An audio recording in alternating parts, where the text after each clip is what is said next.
तुमच्याकडे असलेली माहिती तुमच्यासाठी शस्त्र ठरायला हवी. पण तीच माहिती जर तुमच्या विरोधात तुमच्या शत्रूंना मदत करू लागली तर?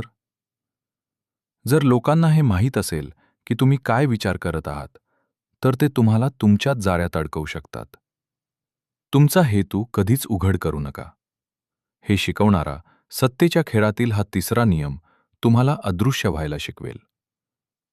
जर तुम्ही तुमची गुपितं जगाला सांगत चुकलात, तर तुम्ही स्वतःच्या विनाशाची तयारी स्वतःच करत आहात. कारण सत्तेच्या खेळात अतिप्रामाणिकपणा हे एक मूल्य नसून तो एक आत्मघातकी मार्ग असू शकतो. याचा अनुभव विक्रमला कसा आला ते ऐका. पुण्यामध्ये विक्रम नावाचा एक अत्यंत हुशार आणि प्रामाणिक बिझनेसमन होता. त्याला शहराच्या मध्यवर्ती भागात एक मोठा मॉल उभा करायचा होता. विक्रमला वाटलं की आपली कल्पना लोकांना सांगितली तर लोक आपल्या प्रोजेक्टमध्ये गुंतवणूक करतील. त्याने आपल्या प्रत्येक मीटिंगमध्ये प्रत्येक मित्राला आणि अगदी चहाच्या टपरीवर सुद्धा आपल्या प्लॅन्सबद्दल उत्साहाने सर्वांना सांगायला सुरुवात केली. विक्रमने आपला हेतू सर्वांसमोर स्पष्ट केला होता.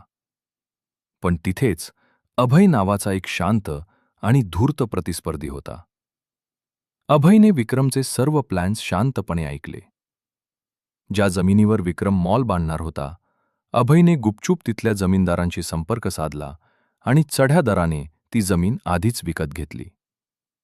विक्रम जेव्हा प्रत्यक्ष जमिनीचा व्यवहार करायला गेला, तेव्हा त्याला कळलं की तो पूर्णपणे बाहेर फेकला गेला आहे. विक्रमचा प्रामाणिकपणा त्याच्यासाठी शाप ठरला. असे का घडले? कारण सत्तेच्या लढाईत आपले हेतू उघड करणे म्हणजे चिलखत काढून युद्धात लढणे.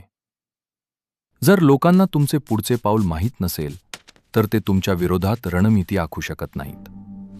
तुमचे हेतू गुप्त ठेवणे म्हणजे खोटे बोलणे नाही, तर समोरच्याला भ्रमात ठेवणे आहे. जेव्हा तुमचा हेतू स्पष्ट होतो, तेव्हा तुमची शक्ती अर्धी होते.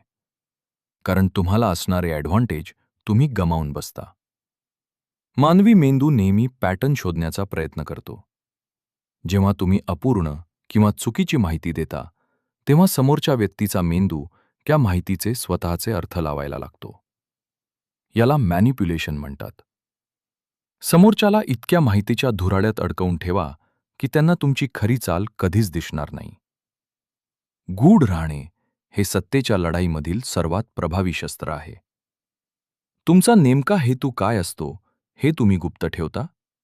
की तुम्ही सुद्धा विक्रमप्रमाणे उघड्या पुस्तकासारखे आहात? लक्षात ठेवा, जे लोक त्यांचे हेतू उघडपणे सांगतात ते आपली सत्ता लवकर गमावतात. सत्तेच्या शिखरावर पोहोचायचं असेल तर आपले हेतू लपवायला शिका. पुढील भागात आपण सत्तेचा चौथा नियम शिकणार आहोत, जो तुम्हाला सांगेल की कमी बोलण्याचे महत्त्व काय असते. समजून घेऊयात पुढच्या भागात.